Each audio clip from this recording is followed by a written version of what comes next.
ছোটবেলায় বলা হতো ওষুধ খাওয়ার সময় বিসমিল্লাহ পড়বি না, কারণ বিসমিল্লাহ বললে বরকত হয়, তোর রোগে বরকত হয়ে যাবে, মানে তোর রোগ বেড়ে যাবে। কি ডাকাত, ভুয়া কথা। সব ভালো কাজের আগে বিসমিল্লাহ। অবশ্যই আপনি ওষুধ খাওয়ার আগে বিসমিল্লাহ পড়বেন। কি পড়বেন? আমাদের দেশে শেখানো হয় ওষুধ হাতে নিয়ে যখন তুমি খাবা তখন পড়বা আল্লাহু শাফি আল্লাহু মুআফি। এটারে উল্টে আবার বাংলাদেশে আল্লাহ শাফি আল্লাহ মাফি। শব্দটা মাফি না, শব্দটা হচ্ছে মুআফি। আল্লাহু শাফি আল্লাহু মুআফি। খেয়াল থাকবে, পড়েন আল্লাহু শাফি আল্লাহু মুআফি আল্লাহু শাফি আল্লাহু মুআফি।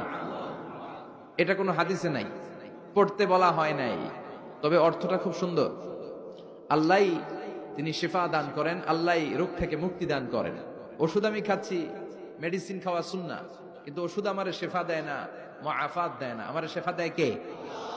এই ঘোষণাটা, অ্যানাউন্সমেন্টটা বেশ ভালো, আপনি পড়তে পারেন, কিন্তু সুন্নাহ মনে করে না। এটা ভালো অর্থ, তাই পড়ি। আর বিসমিল্লাহ অবশ্যই পড়বেন। সব ভালো কাজের আগে কি?